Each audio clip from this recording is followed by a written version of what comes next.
Hello, my name is Fenella Kernebone and it gives me the greatest pleasure to be your host and presenter today for the 2020 National Trust Heritage Awards. For the first time in the awards' 26 years, we are presenting as a virtual event, and what a place to be presenting these awards right here at National Trust's Lindsay House, overlooking Sydney's glittering harbour at Darling Point. I am standing here on the land of the Gadigal people of the Eora Nation. This is an occasion that celebrates the importance of how we conserve, protect and celebrate place. I express my deepest respects on behalf of everybody at the National Trust to the traditional owners of this land and elders past, present and emerging. What a year it has been for us here in New South Wales. We've seen drought, we've watched waterways and their fauna suffer. We've been shrouded in suffocating smoke haze, seen lives, homes and wildlife lost to catastrophic bushfires. There have been floods and we are still standing together as a community through a global health crisis that will likely change the world as we know it. We are living history right now, and the stories that emerge from this time will be told for generations to come. This experience further cements what we at the National Trust know, that our heritage is not just about the past, but an evolving story. We see our heritage through so many dimensions. In our built environment and architecture, through our arts and culture, and our experience of both. Captured through the viewfinders of cameras, in the words of our writers, through performance, exhibition and song. In the pleas of the community to save and protect the places that they treasure. People are willing to fight long and hard to save their heritage. People spend their careers and volunteer their time to care for our heritage. And the National Trust Heritage Awards celebrates the expertise, best practice and passion of the people and organisations dedicated to conserving, protecting and engaging the community in the stories of our heritage. The National Trust Heritage Awards is a long-standing tradition. We would ordinarily be seated at Dalton House in Pyrmont and I would start welcoming our dignitaries and special guests, and I will do that in just a moment. However, one of those very special guests would always be Jack Mundy, who passed away earlier this year. Jack was a giant and a great friend to the National Trust. His dedication to saving our heritage and to social and environmental justice will never be forgotten. We are grateful for him. We are grateful to him, we miss him and we will carry his legacy forward through our advocacy for the protection of our heritage in the future. We do have some very important guests joining us for this afternoon's awards ceremony. We will hear from the Chair of the Heritage Council of New South Wales, Mr. Frank Howarth, the Chair of the National Trust Heritage Awards Judging Panel, Mr. David BURDON. Our keynote speaker is Futurist Mark Pesce, and the Chief Executive Officer of the National Trust in New South Wales, Ms. Debbie Mills. First though, a word from our principal supporter from the New South Wales Government, the Minister for Heritage, the Honourable Don Harwin. I'd like to acknowledge the traditional custodians of the land on which I stand today and pay my respects to the Gadigal of the Eora Nation. I extend those respects to their elders, past and present, and to any other Aboriginal and Torres Strait Islanders here with us today. I'd also like to recognise Mr. Frank Howarth, Chair of the Heritage Council, Ms. Debbie Mills of the National Trust and Mark Pesce as part of today's events. Congratulations to the National Trust for holding their first virtual National Trust Heritage Awards in the event's 26-year history. As always, these awards are an opportunity to reflect upon, acknowledge and celebrate the year's achievements. It's also a chance to take stock of our past, a chance for the National Trust to consider its successes in innovation, in conservation, in education, while reflecting on areas where the National Trust can do better. Every year, the National Trust recognises the invaluable work being done at all levels across the state to protect, conserve and promote our rich heritage. As an organisation built on advocacy and a desire to have something meaningful to hand down to future generations, the National Trust is in the unique position to champion the future of heritage management. We share the dream that the love of heritage, as exemplified by today's nominees, will continue to grow. The innovation and passion showcased in these projects embodies the growing thirst for revitalising heritage in our communities. The diversity of nominees is a testament of the fact that our heritage does not operate in an insular environment. Heritage is not the exclusive domain of heritage professionals. It's dynamic, it's changing, and it belongs to each and every person in this state. In another first for the National Trust, I'm pleased to see the introduction of the inaugural National Trust Aboriginal Heritage Award, a reminder that the story of New South Wales has always been and always will be shaped by the culture of our First People. As Minister for Aboriginal Affairs, I'd like to personally congratulate all the nominees for this award. And in the language of the Gadigal, I say, Bulmi Iora. Congratulations, everyone. This year's theme of Our Heritage for the Future can't have come at a better time. My agenda next year as Minister is about modernising our heritage legislation, starting with a new Aboriginal cultural heritage regime. And I want reforms to our Heritage Act that makes owning or renting a heritage property in New South Wales the ambition and joy of people everywhere. Protecting heritage has long been one of the pillars of the National Trust and of the New South Wales Heritage Act 1977. In the future, we need legislation that not only protects but also provides. We need a listing system that opens doors to adaptive reuse, celebration and economic growth, making sure heritage lives on in all its glory. The National Trust was integral in securing heritage protections in the 70s, and I know that they will be integral as this government works to make New South Wales heritage legislation better for the people of our state. I look at the shortlist and I see no shortage of talent, so let's celebrate. I applaud each and every one of the finalists of this year's National Trust Heritage Awards, and thank you, all of you, for letting me share this special occasion. This year, as our world grapples with COVID-19, the support of government for our heritage has meant a great deal, and the support of our award entrants means a great deal as well. So I'm here now with the chair of the judging committee for the National Trust Heritage Awards, David BURDON, who has also recently taken on the role of Director of Conservation at the National Trust. Hello, David. Hi, Fenella. Looking good in this room. It's pretty fancy, isn't it? Room. Oh no, it's a great one. Now, David, as I understand it, the global pandemic, of course, despite the global pandemic, the National Trust has seen a record number of entries this year. So tell me what you've had to deal with as part of this. Well, look, firstly, thank you to our great judging panel. We had 131 entries in total to go through. And as usual, the standard was very high. We really had our work cut out making calls on who to shortlist and who would receive high commendations and who our winners would be this year. When you consider what people and organisations are experiencing with COVID during the lockdown, we were wondering how many entries we'd get coming in, and we were just thrilled to receive such an extraordinary number. Okay, and it was a bit of a privilege as for you too, wasn't it, to see them all? Look, it really is. It's a privilege to continue to have this much support from the people who work so hard every day to ensure that our heritage is conserved, shared, interpreted, celebrated and ultimately protected in New South Wales. And there was an additional category this year, wasn't there? There was, Fenella. This was the first year that we asked for entries for initiatives and projects that celebrated, protected or created greater understanding of our Indigenous heritage in the past 12 months. We did this and it was really exciting to see the really inspirational projects that came in for this category. Shortlisted in this category was? The Springs, an Aboriginal Journey, entered by Orange City Council. Yanama Budyari Gumada Research Collective, entered by the Yanama Budyari Gudma Research Collective. Untitled, Marawong Manali, a major site-specific installation at the Hyde Park Barracks, entered by Jonathan Jones. Virtual Warani at Wynyard, entered by Transport for New South Wales. Niar Number Burai, Our Country Project, entered by City of Newcastle. And the highly commended entries in this category were, David? Untitled, Marawong Manawi, and Niar Number Burai, Our Country Project. And we have two winners in this category. The first of the two winners is?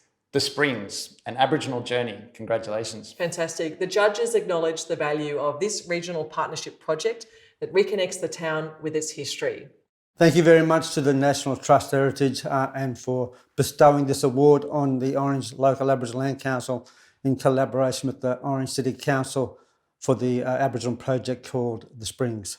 The Springs is a gathering place for our people. It has been a gathering place for our people since 1920, and the beauty of it is that non-Aboriginal people also gathered there for connection with our families, connection with our site at the Springs, and just a general gathering. So there is history of Aboriginal and non-Aboriginal people gathering together in a place that is recognised to our people.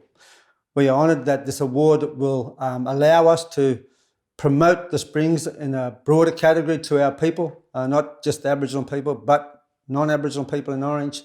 It highlights the impact that colonisation has had on our people, but the strength of Aboriginal and non-Aboriginal people to come together, to live together, to share together, and it can be probably, I would say, a good indication of what we can do today if we learn from the past. So thank you to the National Trust for this award. Thank you to our partners, and we look forward to what the Springs will do for our people in the future. And the second winning entry for this category is? Yanama Budyari Gumada Research Collective. And the judges said that the project stood out to the judges because of its focus not just on the now, but also on the future through shared histories and experience. Congratulations to them, and let's hear from them now. We'd like to thank the Environmental Trust Grants Program for enabling us to sort of build this foundation from which our community can grow. It's sort of established through the funding opportunities for us to have over 2019, like we had 10 culture camps with over 450 participants, people coming from all walks of life and coming together and on country with Darug-led and Darug-driven knowledge base led by Uncle Lex and Auntie Karina. We're thrilled to accept the win for the National Trust Heritage Awards for our program Yamada Budri Gumada, Walk with Good Spirit. Thanks. Terrific entries and great to see them both recognised today. We will get back to announcing the category winners in just a short while. First, we'll hear from Mr. Frank Howarth, the Chair of the Heritage Council of New South Wales. Hello. I'd like to pay my respects to the Gadigal people of the Eora Nation, the custodians of this amazing area of Sydney, and pay my particular respects to their elders, past, present and emerging, and recognise their exceptional custodianship of tens of thousands of years of heritage. I want to talk today about some particular challenges that are being grappled with by the Heritage Council and that shape our thinking about where heritage should go in this state. The first one might seem like a bleedingly obvious question, but it is, what is heritage? What do we actually mean by heritage in the 21st century in New South Wales? There was a recent article in the newsletter The Conversation that really challenged that thinking. It said that what most people consider heritage is not the bricks and mortar, the museums, the art galleries. It's things around families, family histories, traditions, things like that. This was consistent with a survey done by Heritage New South Wales in 2016, which had some good news and some interesting news. The good news was the vast majority of people support, endorse, and are very fond of heritage. The interesting news was what they actually meant by heritage was quite different.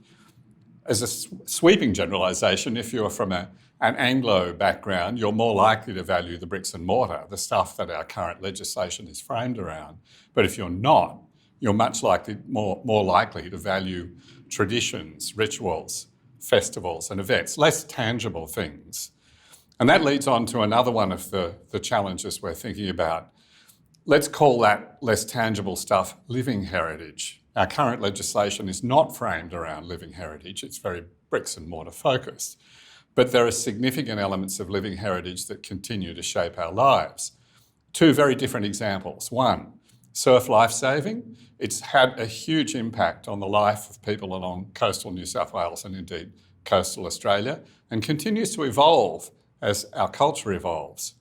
At a very different level, the Sydney Gay and Lesbian Mardi Gras has both shaped and been shaped by changes in attitudes to gays and lesbians and changes in legal frameworks. The next challenge is coming from that. What do we want the State Heritage Register to be? It's largely an accumulation of nominations over a very long period.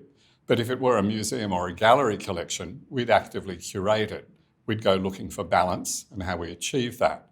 At the moment, areas like migrant heritage, rural heritage, the heritage of the last half of the 20th century, and indeed these examples of living heritage I mentioned earlier, are way up underrepresented. So we actively want to change that balance.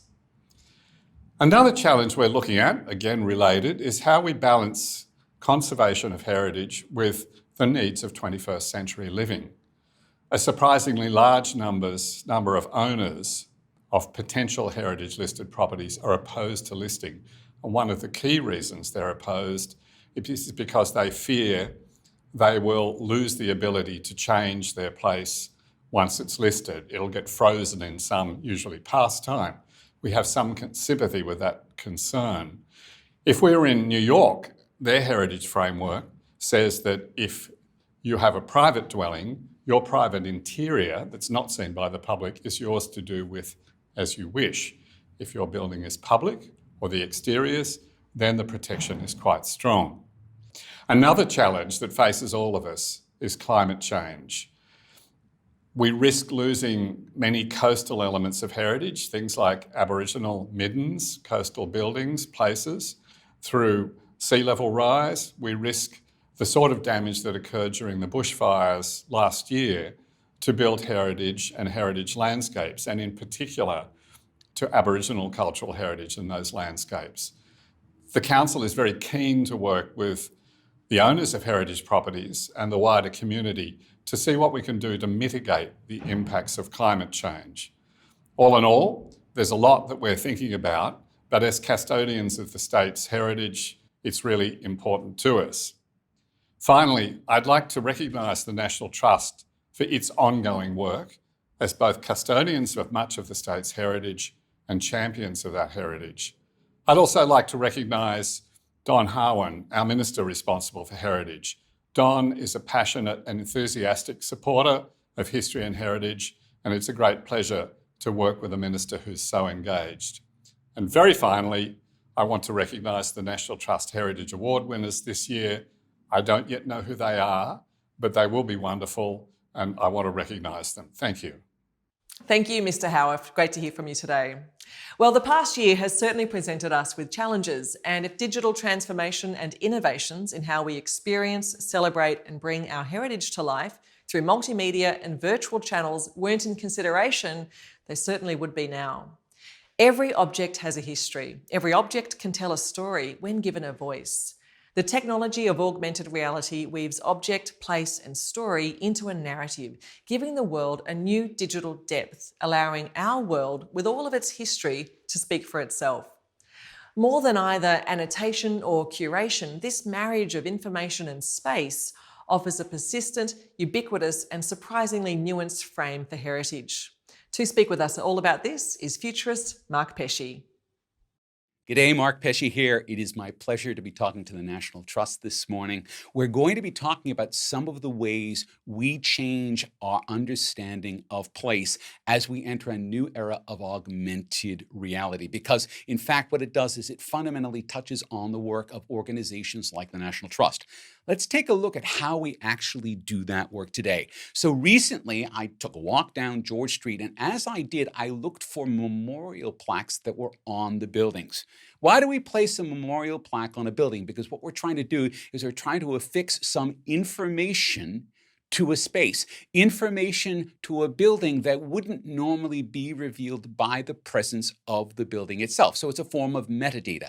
Extra information, human readable information that we physically attach to a place. And we do this in order to indicate all sorts of information, such as who used that building, when the building was created, when they chose to commemorate the creation of that building, perhaps something about the deep history of this building over time. In every case, what we're doing is we're taking some human information and physically applying it to a space so that it's fixed in space to that building. And we've been doing this for many, many years. This is a standard practice of how we commemorate space. All right, over the last 30 years, what we've seen is that in cyberspace, which is no space at all, we have spent the last 30 years building up an enormous repository of human information. Not quite everything that's known in the human world is in cyberspace now, but we've got a fairly reasonable percentage of that, and we've seen that grow. It grew explosively in the 90s and in the 2000s, and of course now in the 2010s.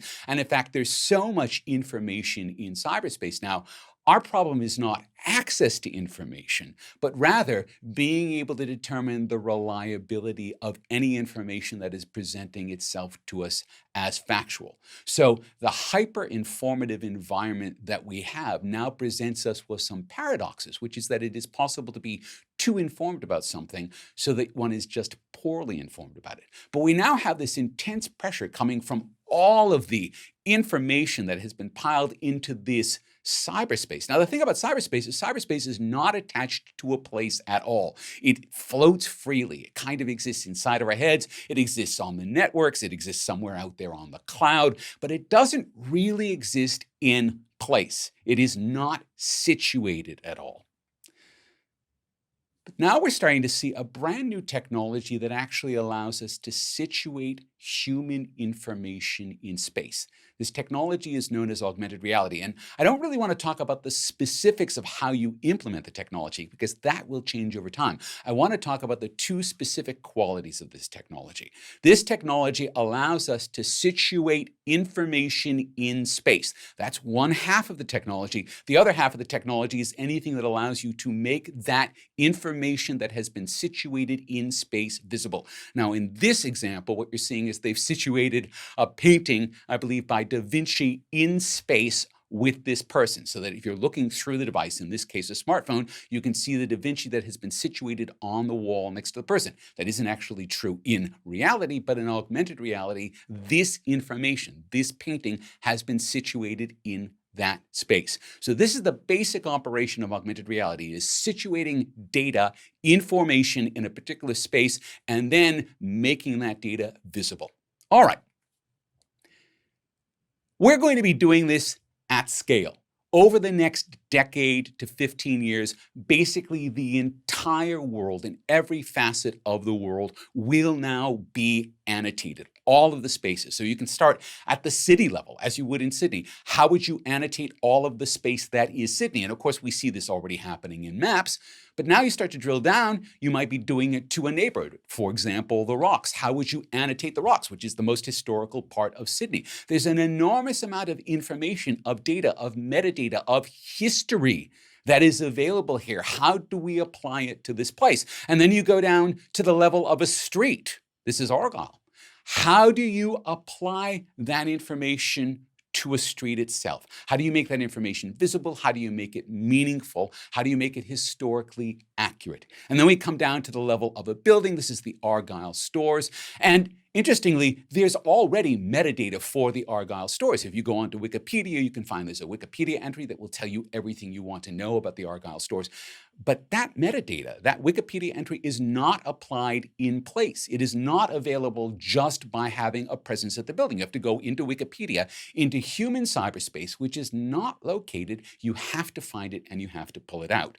Now, one thing we have to note, which is very important, is that there's always more than one story that you can tell about a place. And in fact, in this case, there was a recent article published in The Guardian about what they call the famous last party, which was basically the last party at Mardi Gras in 2020, right before Australia went into lockdown. And this writer was writing about that event. I actually happened to be at that party. So part of my own story, but also part of the story of Sydney and part of the story of Mardi Gras actually does center on the Argyll stores. So we have this idea that there are multiple stories that can be affixed to a place to be able to tell the different stories that we want to reveal about the world around us. And all of these are going to be competing for attention inside of augmented reality. All of them will be contending for your attention as the National Trust.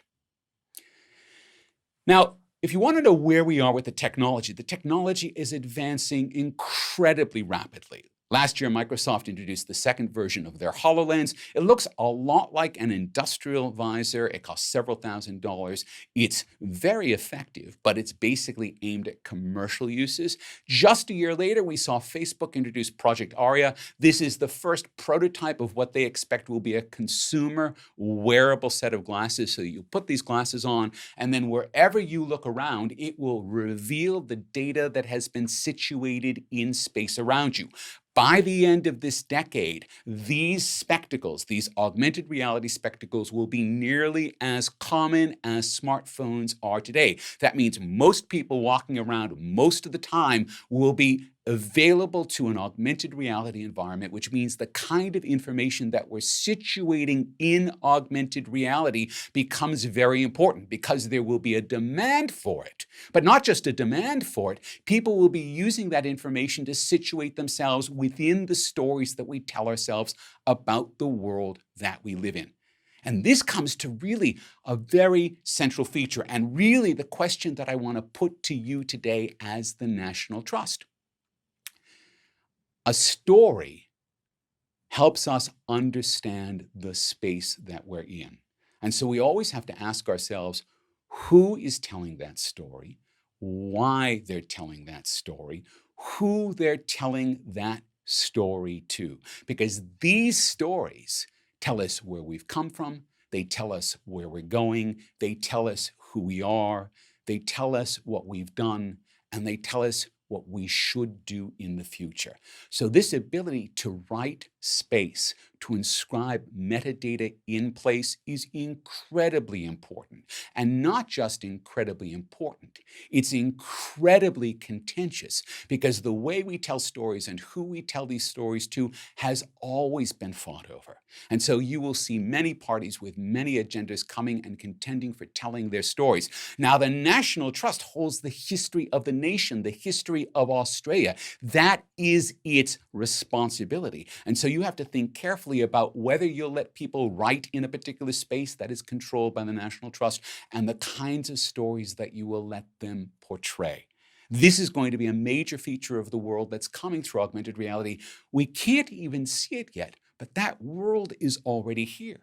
And that world tells us one very important thing, that if you change the data in space, you change that space. And when you change space, you change our behavior in that space because we are informed by the data that you have added to that space.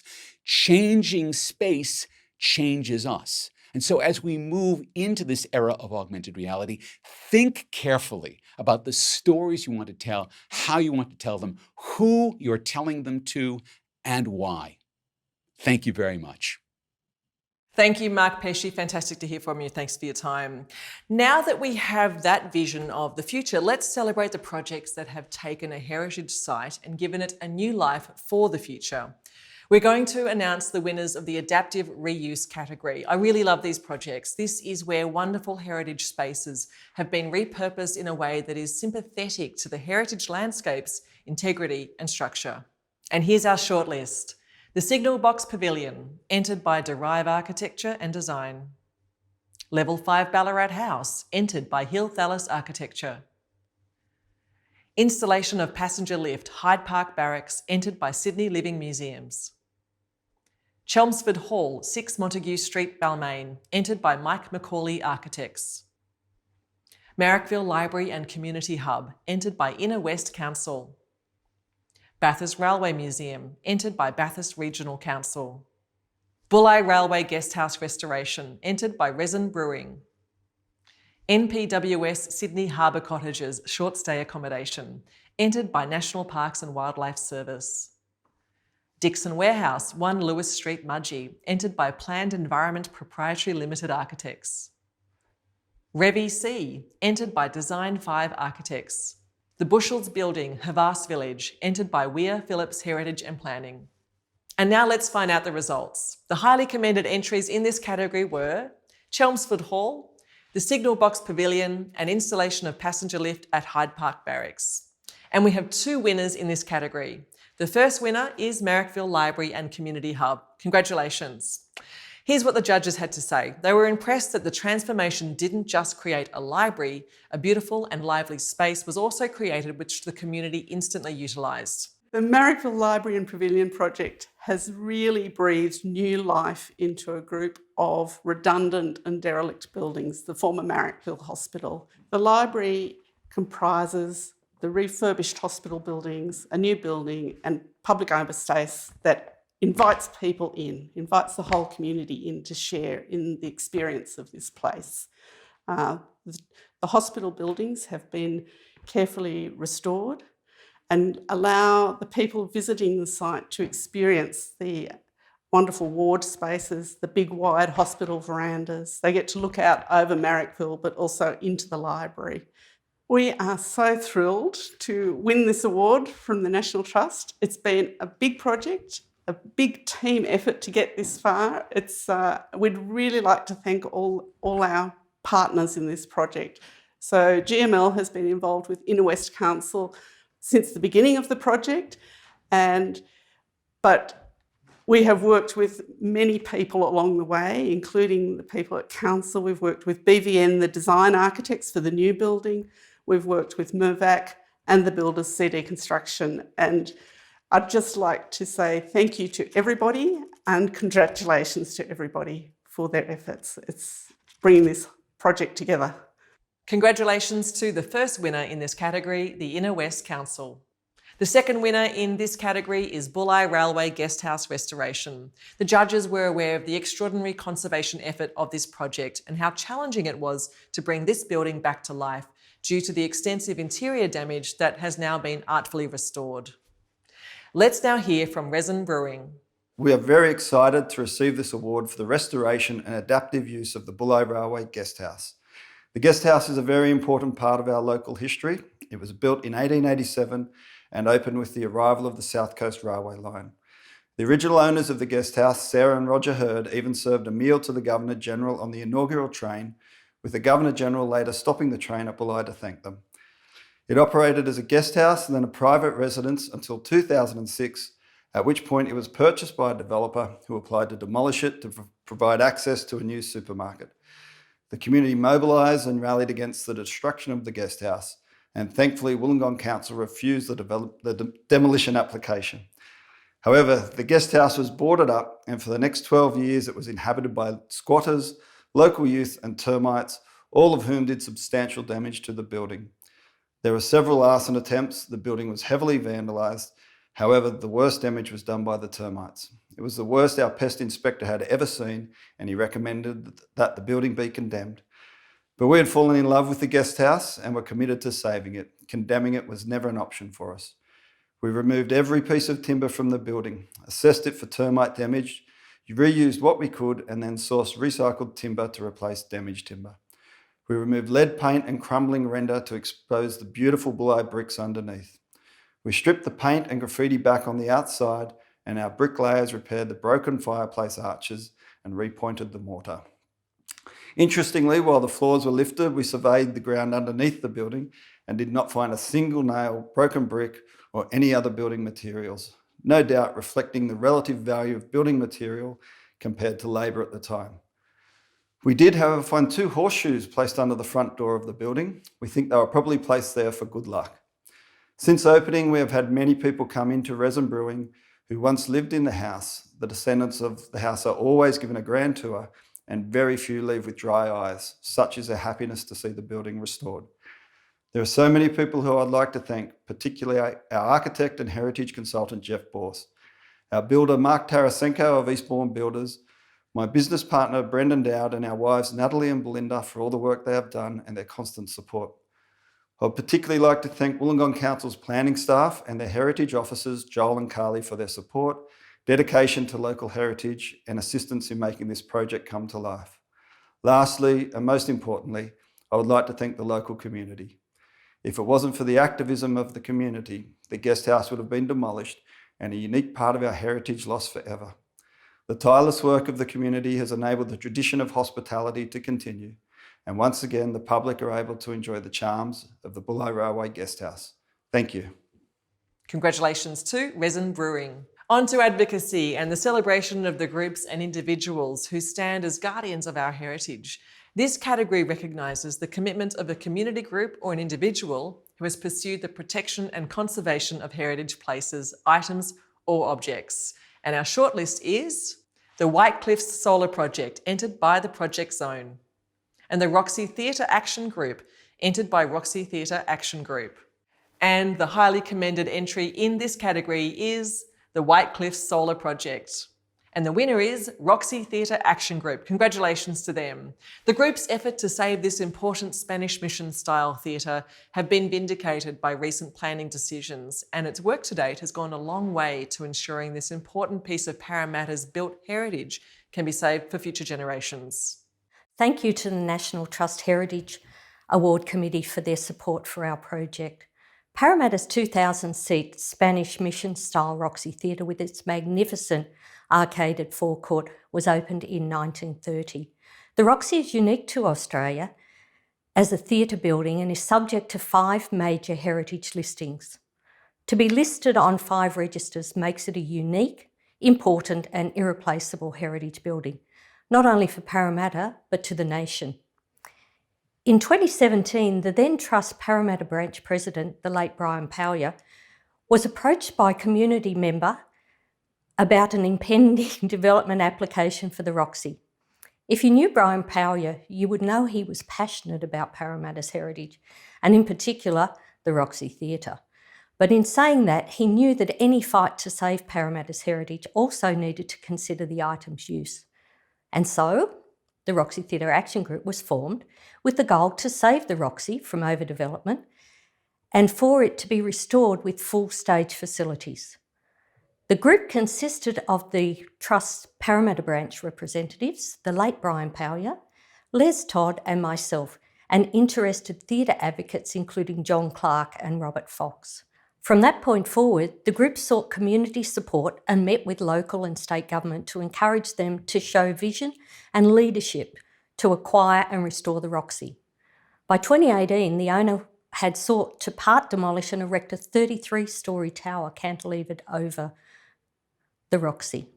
This development was rejected by Council, the Heritage Council, Regional Planning Panel, and a subsequent appeal to the Land and Environment Court was rejected on heritage grounds.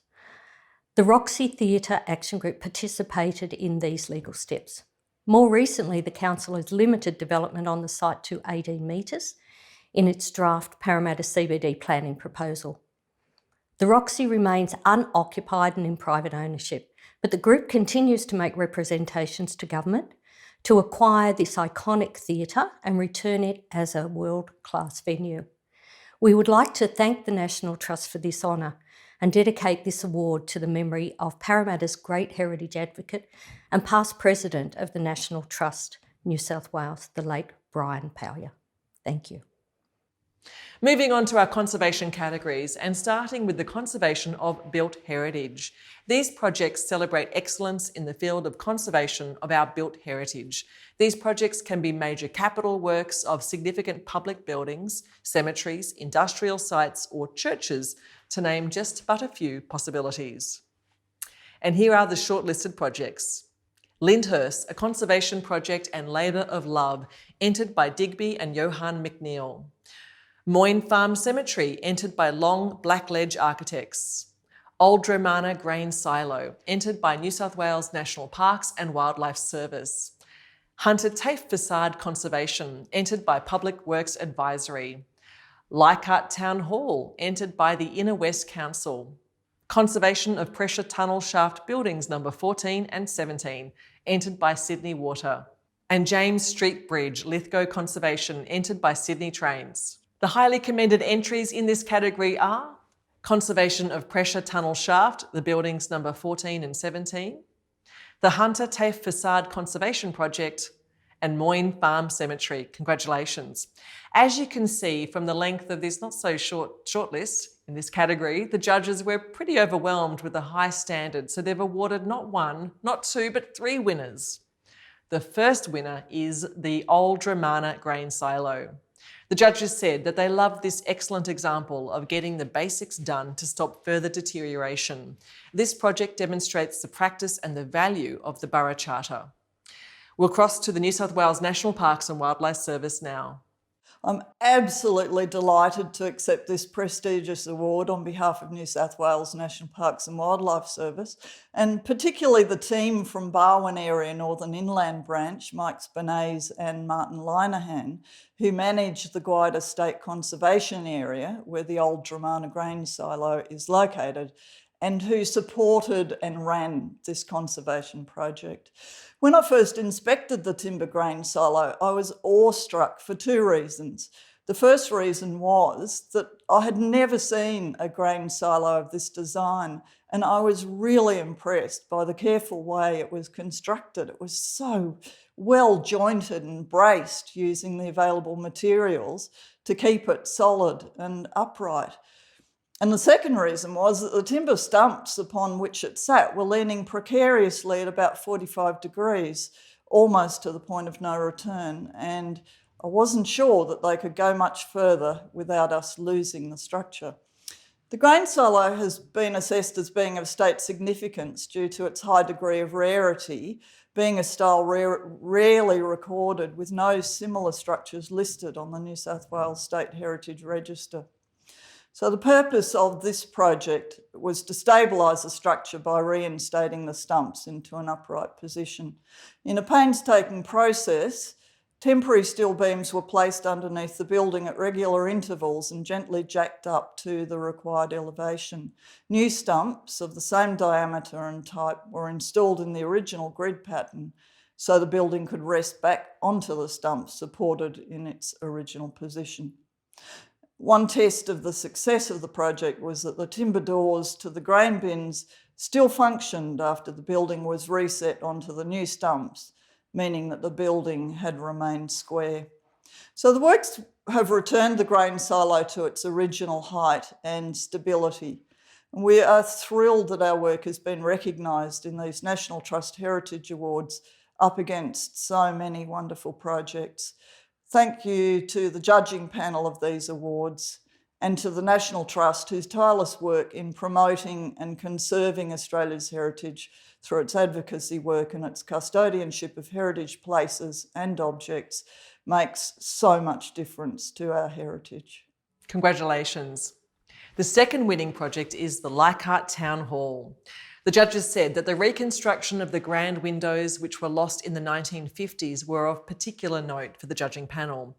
Let's now hear from the Inner West Council and find out a bit more about the project. The Leichhardt Town Hall is historically, aesthetically and socially significant as an early civic building in Leichhardt and New South Wales. The building represents a landmark element at the corner of Marion and Norton Street with its distinctive Victorian-free classical design from 1888. The Leichhardt Town Hall is architecturally significant in the same precinct as the All Souls Church, Leichhardt Public School, the Post Office and Fire Station. The Inner West Council recognises the need to preserve the natural, cultural and built heritage of the Town Hall, and we are delighted with all the hard work that is being recognised by the National Trust. On behalf of Inner West Council, I would like to thank our partners, Hector Abrahams, and thank the National Trust for recognising us in the conservation of built heritage this year. Thank you. Congratulations to the Inner West Council. And last but not least, the third winner is James Street Bridge. The conservation work was carried out to a high standard, retaining much of the original stone. The result was, as the judges noted, an exceptional outcome. Here is what Sydney Trains had to say. It is a real honour to accept this award on behalf of our team. The James Street Bridge is a sandstone arch bridge built in 1860. It is one of the oldest railway bridges still in use in New South Wales. This project started out as a job of strengthening the bridge, but as the design work progressed, we became aware of how rare the bridge is and how important it was to do the sandstone conservation works alongside of the strengthening works. This project has been a real collaborative effort delivered over a number of years and involved innovative modern structural analysis and the construction techniques. At the same time, we also adopted traditional sandstone repairs and the maintenance practices. Together, using the modern and traditional techniques, we have conserved the historic and engineering value of the bridge for a future generation. This project has also helped to preserve the bridge structural integrity for the long term and ensure that it will remain in the operation as part of the New South Wales railway network in the next century. On behalf of the Sydney Trains, I would like to thanks our project partner, Artisan of Stone Masonry, Oricon Principal Design and Engineering, Abigail D Construction, and Shriji Consultant, Stonemason Specification, Heritage Engineering Advice. So thank you again to National Trust for your support of this work. We are absolutely delighted to have been recognised today. Thank you. Still in the space of conservation, let's look at the category recognising the conservation of interiors and objects. And the shortlist in this category is the State Theatre Conservation of Butterfly Room, entered by State Theatre. Museum Station Conservation of Historic Signage, entered by Transport for New South Wales. Conservation of Budyari Clock, Hyde Park Barracks, entered by the Sydney Living Museums. The Forgotten Works of Pixie Harris, entered by Mid Coast Stories and Manning Regional Art Gallery. Conservation of Georgian Stone Townhouse, entered by Robert Ness and Associates and Authentic Interiors. The highly commended entries in this category are the conservation of the Georgian Stone Townhouse and the conservation of the Budyari Clock at Hyde Park Barracks. And the winners for the conservation of interiors is the State Theatre Conservation of Butterfly Room. The judges acknowledged the huge level of effort that has gone into this project. So let's hear now from Julian BISKERSTETH from International Conservation Services. We're thrilled to have won this award for the conservation of the Butterfly Room at the State Theatre. The State Theatre is a wonderfully evocative piece of the 1920s, one of a few surviving theatres of that period still left in Sydney. And one of its great features are the character lounges. The Butterfly Room was created with a very feminine touch, leading into the ladies' powder room. And a wonderful photograph of 1929 shows it in all its glory. By the 2000s, all of that had gone, painted over, luckily, not to remove, but painted over. And through investigations that we started in 2015, we realized much of the original decoration was still there. So over the last 2.5 years, we've been employed on this wonderful project, revealing the original interior of the Butterfly Room. Beautifully executed, still there in all its glory, still the mark of individual hands present. It's not only the wall and ceiling decoration, the carpet has been reproduced, the original furniture still remains, and it now is returned to its 1929 glory. I particularly like to thank Urbis and Jonathan Bryant for all his leadership in terms of the conservation planning for this, and above all, the State Theatre for investing in this project, Mark Harris, the General Manager, and for all the support and encouragement and indeed interest they've been part of as we've executed this great work. Thank you. And the winner for the conservation of objects is the Forgotten Works of Pixie O'Harris. The judges loved that this community project was done with no budget and received excellent engagement. Congratulations to Mid Coast Stories and Manning Regional Art Gallery for this winning entry. The Forgotten Works of Pixie O'Harris and Olaf Harris was a project that located, conserved and restored a long-lost community treasure. Well-known children's author and illustrator, Pixie O'Harris and her artist brother Olaf created 25 paintings for the Manning Hospital Children's Ward in Taree in 1957. In fact, Pixie O'Harris painted in 50 hospitals over 40 years throughout New South Wales. It was a way to brighten the lives of sick children. Due to changing fashions, most of the paintings had been removed from display and forgotten. But in 2017, Penny, Tierman and I went searching for these paintings and after 2 years found the entire collection, some in dusty storerooms, others mysteriously returned. With the Manning Regional Art Gallery, we scheduled an exhibition for 2020. We were lucky enough to have a former art conservator, Tracy Golds, volunteer her time and expertise to teach others how to assess, clean and conserve the paintings.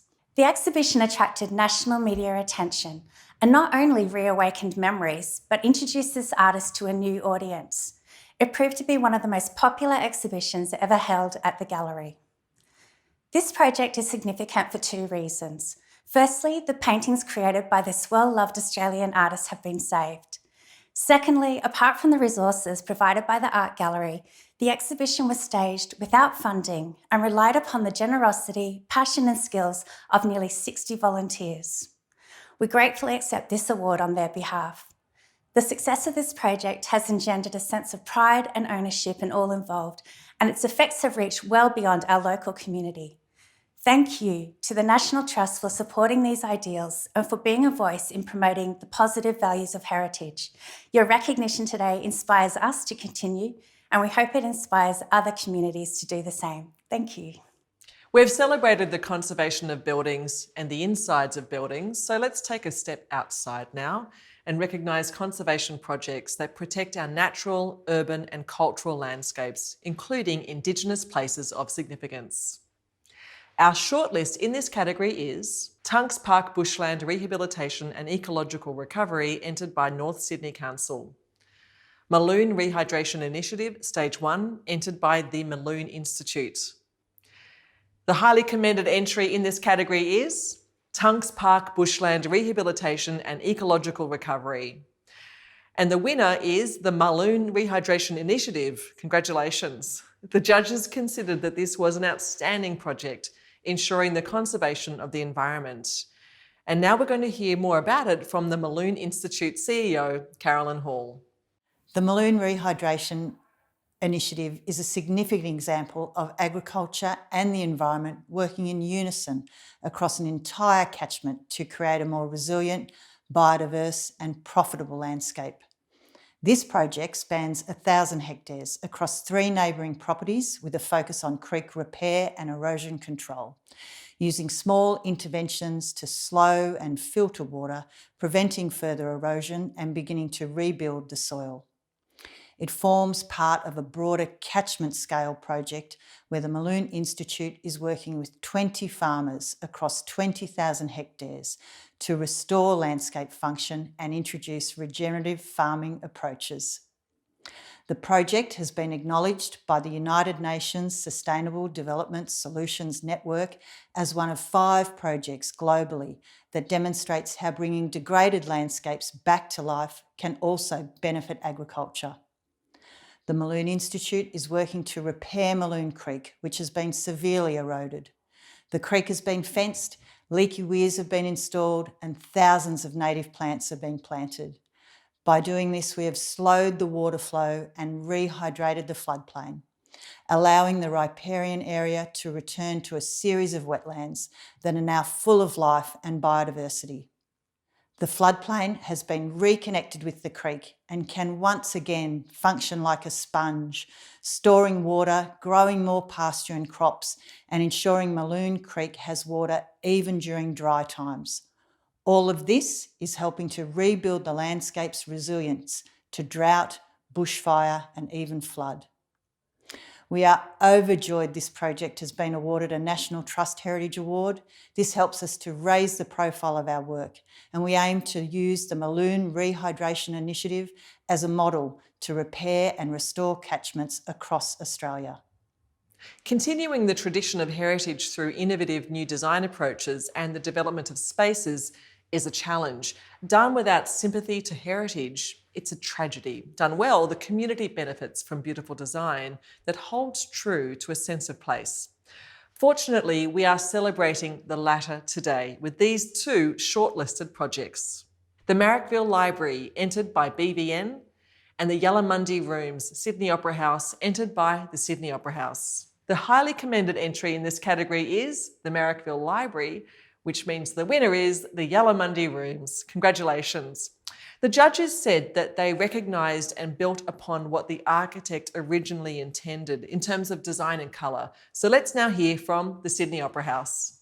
It's a great honour for Sydney Opera House to be recognised by the National Trust for our new Yalamundi Rooms, which were delivered as part of our decade of renewal. Gone is the intrusive white marquee that had been on the Northern Boardwalk for nearly 20 years, and spaces that were previously used for offices and a rehearsal room have now been reclaimed into a new multifunctional space used to celebrate significant events and mark important occasions, including intimate gatherings, weddings, and community arts and government events.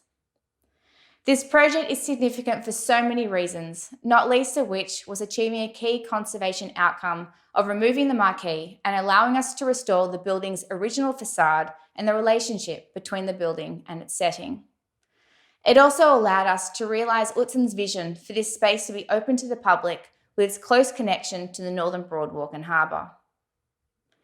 Central to the success of this project was our lead architect, TZG, who with their beautiful design sensitively integrated the designs of Peter Hall, who was the architect who completed the interiors of the Sydney Opera House after Utzon's departure during the building's original construction.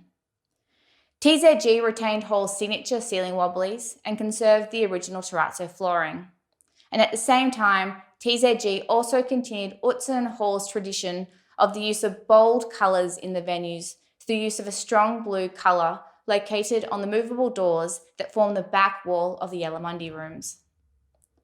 I'd also like to recognise the contribution of Design 5, our heritage architects, who provide indispensable advice throughout the design and construction of the project and were key to the success of the final finishes, including what we like to call the tapestry of concrete, which tells the story through the concrete of the space from its original construction through to today. I'd also like to thank our Design Advisory Panel and our Conservation Council for their continued strategic guidance on all matters relating to design heritage in the renewal program. And finally, a special thanks to our builder, Patterson Building Group, for transforming TZG's design to reality with an outstanding quality build, which we hope will continue to be enjoyed by the public for generations to come. Moving on to education and interpretation. In this category, we recognise projects that educate or interpret heritage in an engaging way. Education and interpretation of heritage might be for school children, university students, international visitors, or Australians keen to learn about their heritage. And our shortlist in this category is Cowra Voices, entered by Cowra Shire Council. Hyde Park Barracks Renewal, entered by Sydney Living Museums. Devoted Service, entered by the Anzac Memorial. Museum Station Heritage Interpretation Panels, entered by Transport for New South Wales. Marrickville Library and Pavilion, Pattery Gang Place, entered by Inner West Council. Gosford CBD Interpretation Strategy, entered by Central Coast Council. Trains HIA Masterclass, entered by Sydney Trains. So let's find out who are highly commended. They are Gosford CBD Heritage Interpretation Strategy, Sydney Trains HIA Masterclass, and Cowra Voices. Congratulations to those guys. And there are two winners in this category. They are one for education and one for interpretation. The winner for education is Devoted Service. The judges said this powerful, effective and performative piece caught the attention of them because of the innovative way it brought history to life. Let's now hear from the team behind the project at the Trustees of the Anzac Memorial Building. On behalf of the trustees and staff, we are honoured and thrilled that our project Devoted Service has been recognised in the National Trust Heritage Awards this year. The Anzac Memorial has a strong focus on telling the individual stories of the remarkably courageous and selfless people who have served for Australia. And the Memorial's learning team is passionate about telling these stories and interpreting the Memorial's spaces and collection in a creative and innovative way. Devoted Service is special to us because it enables us to bring to life the stories of 4 ordinary New South Wales women who lived extraordinary lives, using their own words. In a powerful verbatim theatre performance, an actor portrays 4 women who served as nurses and matrons during the First World War, in Gallipoli, at home, in Egypt, and on the Western Front. The program gives us an opportunity to breathe life into the stories that were, in some cases, forgotten or untold for the better part of a century. By giving an actor's voice to the words of Alice Cashin, Evelyn Wright, Clementina Marshall, and Muriel Wakeford, we are able to keep their stories alive, sharing them with the community so that their courage, endurance, sacrifice, and their lasting contribution to Australia is not forgotten. The ability to produce a piece of theatre from letters, journals, newspaper articles and other artefacts in the memorial's collection has been one of the programme's most exciting elements.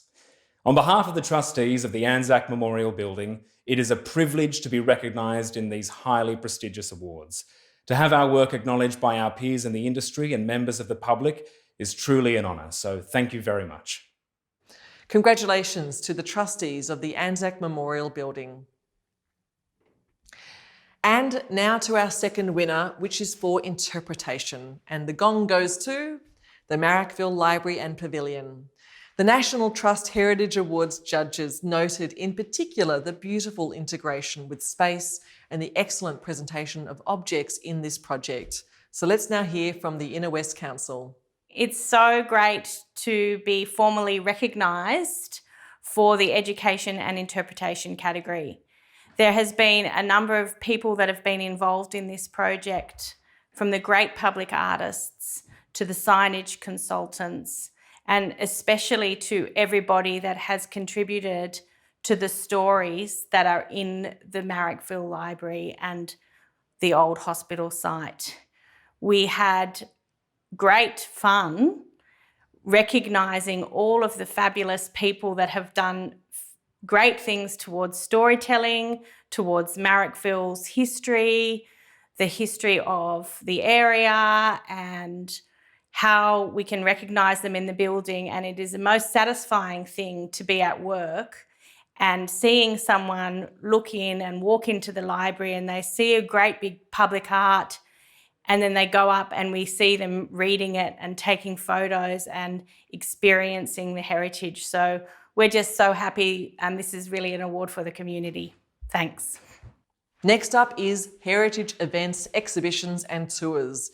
This category celebrates events, exhibitions, and you guessed it, tours that emphasise and promote education, interpretation and community engagement in heritage.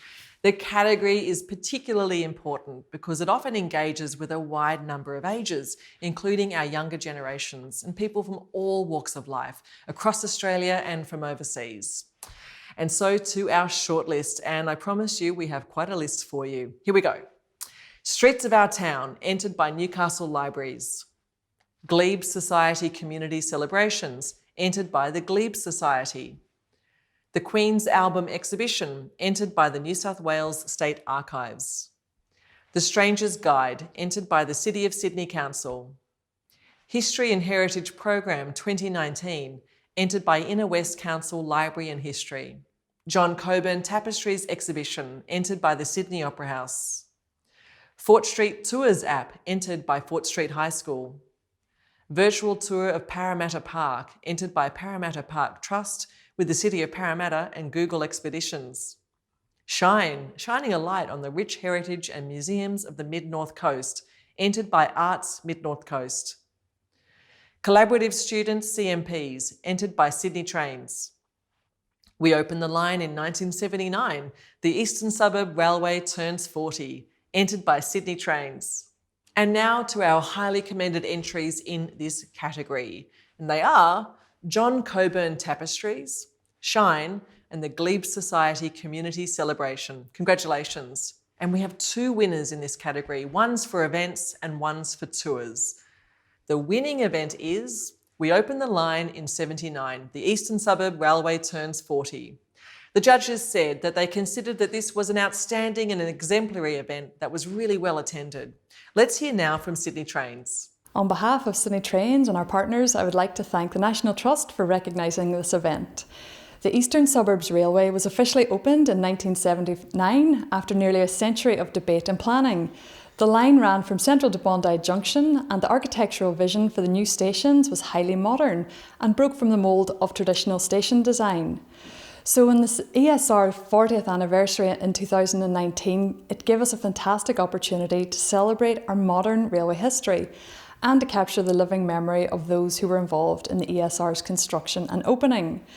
The event included restorations of the original ticket window, heritage interpretation, digitisation of a lost ESR documentary, social media promotion, a history table, a morning tea reunion, and oral history recordings. We also arranged a special S-set train ride for guests which included 2 carriages from the first 1979 train journey. Guests boarded this train at Central for Bondi, and we made a special behind-the-scenes stop at Willara platform, the never-completed station. Once guests arrived at Martin Place, we had a series of speakers who were all involved in the ESR's opening, including Dawn Augustino, who worked in the Martin Place booking office when it opened in '79 and sold the first tickets. VIP guests also included Neville Fielding, the original ESR design architect. So as you can imagine, we had an absolute blast delivering this event. So on behalf of Sydney Trains, I would like to thank everyone involved. Art of Multimedia, Baraki Chalky, UBW, National Film and Sound Archive, Sydney Trains team at Fleet Maintenance, Special Events, Social Media, Electrical and Facilities, and a special shout out to Ben Barnes, our historian for the day, and of course all the station staff along the Bondi line. They were absolutely amazing hosts. Thank you again to the National Trust for your support. We are absolutely delighted to have been recognised today. Congratulations to Sydney Trains. And now we have our second winner for tours in this category, and it is The Stranger's Guide, Sydney 1861. The judges thought that the project took the Sydney app to the next level, resulting in an absorbing and thought-provoking experience. Let's cross now to the City of Sydney Council to find out a bit more about it. We're really excited to have won this year's award for The Stranger's Guide 1861. We conceived this as a self-guided walking tour, and it's based on James Waugh's Guide to Sydney in 1861. Using contemporary images and text from his guide, we've created a new walk in the Sydney Culture Walks app. We decided to put it into the City of Sydney's Culture Walk app program because it gave it a permanence that just a one-off guided tour wouldn't have had. So I think that the opportunity to explore Sydney as it might have looked to people in 1861 is a really fantastic idea. And we'd really like to acknowledge both the sort of history and curatorial teams and of course marketing and IT teams at the City of Sydney, but also a big shout out to all of the libraries and archives that digitised their material that made this, this project possible for such a great project budget. The last category before we move on to individual awards and the judge's choice is Heritage Resources and Publications.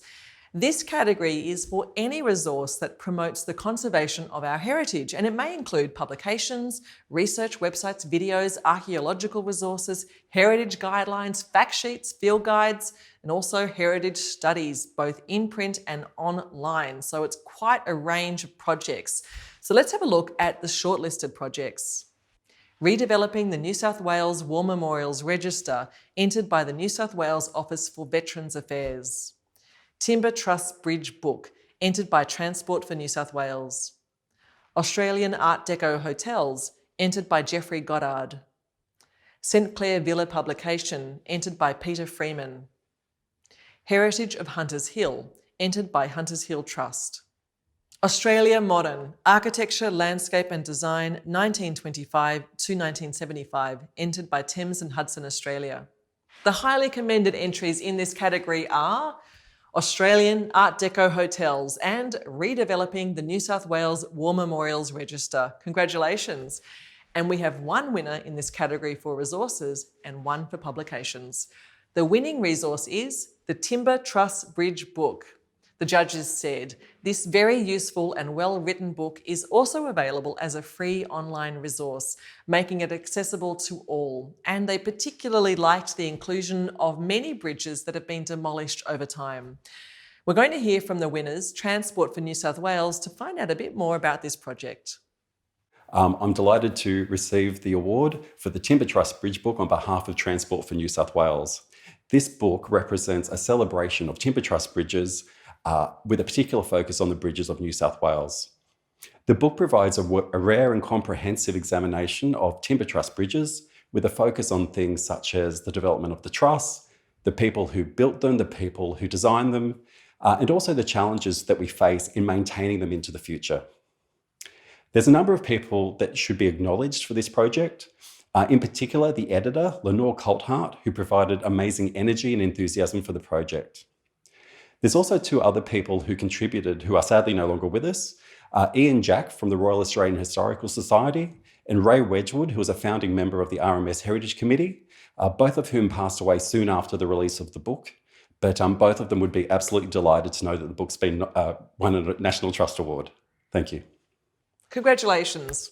Now, we are not quite done with this category yet because we need to announce the winning publication. And the winner is Australia Modern, Architecture, Landscape and Design, 1925 to 1975. Congratulations. The National Trust judges thought that the publication was absolutely exquisite and really well done. So let's hear now from the winners.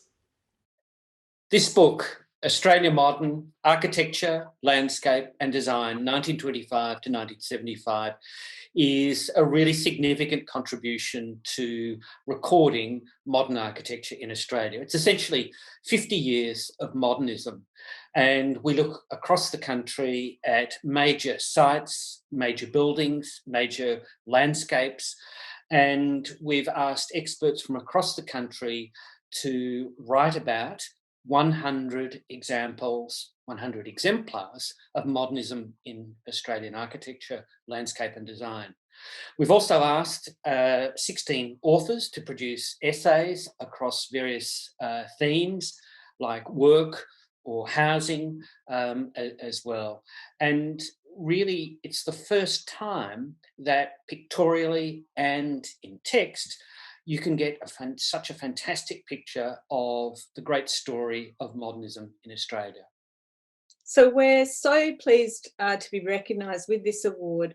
Particularly, I think it recognises the importance of scholarship and of publications and print media in fostering heritage awareness and support, and also just to recognise the absolutely fantastic design work that Australia produced in the 20th century in all its extraordinary variety. And we hope that projects like this will foster support and careful stewardship and conservation in the future.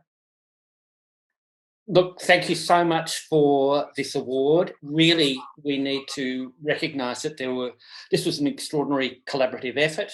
More than 70 authors contributed to this book. And also we have to pay tribute to our designer, Stuart Geddes, who produced such a wonderful publication. We'd like to thank very much our publishers, Thames and Hudson, who were supportive the whole way through the process, and especially our commissioning editor, Paulina Delaveau, who was, like the publisher, supportive, and particularly through working with us on this cover that you see that Hannah's holding, that is behind me. It took us days and days and months, and we hope that it actually, in many respects, delivers some of the optimism of Australian modernism right from the very word go. Yeah, and I'd just like to echo that this was definitely a large and collaborative project. We were the editors of many talented authors, photographers, Stuart Geddes, who did the graphic design for the book, and also Jenny Mitchell-Hill, who was involved in the whole production of the book. The book's sponsors as well, major sponsors, which we wouldn't have been able to realise the project without. So thank you for commending a huge project from a lot of people. Here to introduce and announce the winner of the next couple of special awards, I would now like to welcome back the one and only David BURDON. Now, David, this year there was one extra award that the entrants didn't actually know about when they were applying. So can you tell us a bit more about the project and who received this one-off prize? Yeah, look, since the National Trust has been established, it's been really important for us to recognise our natural as well as our built heritage. And there was one project that really stood out for us this year, and the Trust President has offered to sponsor an additional award. And so it's my pleasure to announce that the winner of this award is the Mulloon Institute for their amazing landscape rehabilitation project. Oh, fantastic. What a fantastic project too. So congratulations to the Mulloon Institute. Now we are moving on to the three prizes, which are all for outstanding individuals in the field of heritage and are awarded by nomination. So these people have no idea that they're being nominated for these awards. In fact, they're held in such high regard that somebody put them forward. Is that right, David? That's right. How does it go? So look, we've had quite a few special prizes for a number of years at the awards. And the first of those is the Kathy Donnelly Memorial Award, which recognises outstanding female heritage practitioners. And this year's winner is an architect and passionate educator who's worked in conservation since her early career in Sydney. Oh, fantastic. Well, congratulations. You're talking about Jacqueline Goddard, is that correct? That's right. It's Jackie Goddard. After studying at UNSW, she practiced for a number of years and was actually one of my predecessors in the role of Conservation Director at the National Trust. And she's been a senior lecturer in architecture and conservation, and she's a real expert in traditional construction. And her passion for building limes is quite formidable. Fantastic. Well, congratulations, Jacqueline. Amazing. If we don't foster heritage trades, craftsmanship and specialist skills, there will be no way to protect our heritage. We need people with expertise to do this. The National Trust Heritage Awards acknowledges and celebrates the results of this expertise. And if you look at just some of the wonderful work that we've awarded prizes to, you'll know what we mean, including the Heritage Skills Award that recognises a volunteer, teacher, individual or apprentice who has demonstrated the application of craft skills that have been key in repairing or adapting a heritage site. And this year's winner is? Michael Bilby. Fantastic. Congratulations to Michael Bilby. He is a joiner who has contributed significantly to the conservation of some of New South Wales' most important historic assets. Where from? From Vaucluse House to Rouse Hill House. And he works naturally within the traditions of John Ruskin, William Morris and the Borough Charter. And Michael's a real advocate for repairing only removed damaged material and carefully inserting new timber so that the maximum amount of historic structure can remain. Fantastic. I thought you should do that bit because, I mean, honestly, you are actually an architect, so it makes more sense to me. Congratulations to Michael. Last but no means least in our individual awards is the Lifetime Achievement Award. It is one that recognises and celebrates an individual who has given special and significant service to heritage conservation. This year marks the 50th year of this year's winner's architectural career and over 40 years' experience in heritage conservation. And I'm sure everybody can join me in congratulating, who is it? Alan Croker. Congratulations to Alan. Tell me a bit about Alan, David. Look, honestly, I'm surprised Alan hasn't won this prize already. He has a profound impact on the profession. Alan started out at the National Trust in 1977 and his career has taken him all over the world. He's restored 16th and 19th century stone and timber buildings in Bath and temples in Fiji and lots of things in India. Look, Alan's expertise and leadership and his commitment to heritage conservation is woven into the fabric of our cities, particularly Sydney, through his multiple award-winning conservation projects during both his time at Clive Lucas Stapleton and Partners and has his work at the founding director of Design 5 Architects, which is such a great firm. Fantastic. It sounds like he's certainly deserving of this award. He's been working tirelessly for the promotion of heritage conservation in mainstream architecture. A culmination, of course, of this was his appointment as heritage consultant for the Sydney Opera House in 2003. Humility and commitment to open and honest community consultation has made him a strong advocate for the heritage of marginalised communities, working closely with organisations such as Kinchela Boys Home. Legacy of conservation work, advocacy, teaching and expertise all form part of his significant contribution to heritage conservation and make him a worthy recipient of the National Trust Lifetime Achievement Award. Well done, Alan. Fantastic stuff. Now, are you ready? Let's finish with the showstopper. This is the judge's choice, not just your choice, the judge's choice. Is that right? The judging panel's unanimous choice. I like this. For the last couple of years, the judging panel have been asked to decide which of the winning projects stood out as the best of the best. So this is what you've been up to. Are you ready? You nervous? A bit of a responsibility, isn't it? Tell me about the responsibility. Well, look, we have quite a responsibility. And when it comes to community matters, I think that this one's a great choice. This project really represents all of the things that we're looking for in the National Trust Awards. It involves community, it involves restoring a building, it involves great interpretation, and most importantly, it's something that's really loved by the people that are using it now. Okay, so tell me who the winner is of the Judge's Choice 2020. David? This year's winner is Marrickville Library. Congratulations. What a great project, and a huge congratulations to all involved in this project. It really was a partnership, wasn't it, David? It sure was. Like any great project like this, it involves a lot of people. So we need to recognise Inner West Council, GML Heritage, BVN Architecture, CD Construction Group, the builders, and Mirvac, the developers.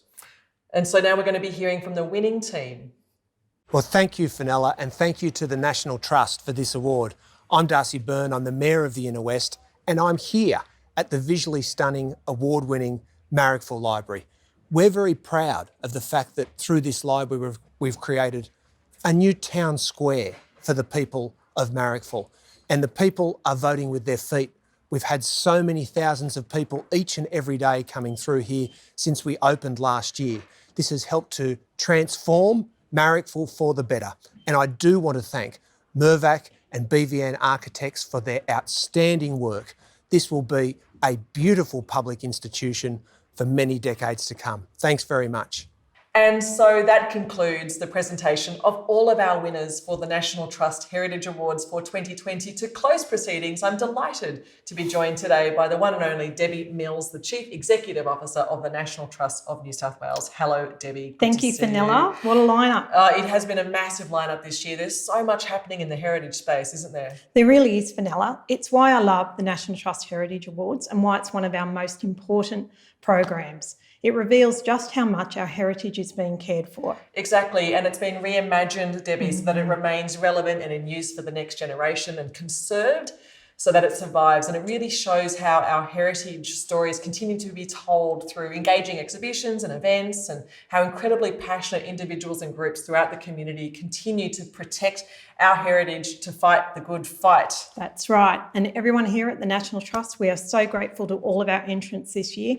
Thank you to our principal sponsor, the New South Wales Government, and to the Heritage Council of New South Wales, to our judges, to Fenella, our MC, and to everyone that is watching today as we host our very first virtual National Trust Heritage Awards. Thank you. Goodbye.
Conservation of Budyari clock. How do you say that? The judges considered that this was an outstanding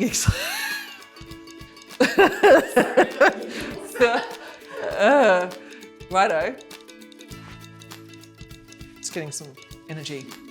Congratulations to those guys. Guys, is that a bit too cash for the old National Trust? Normally you're on a stage and then there's someone, you go, then you can have a little rest and then you talk again. All right. You're not rolling, are you? That's it.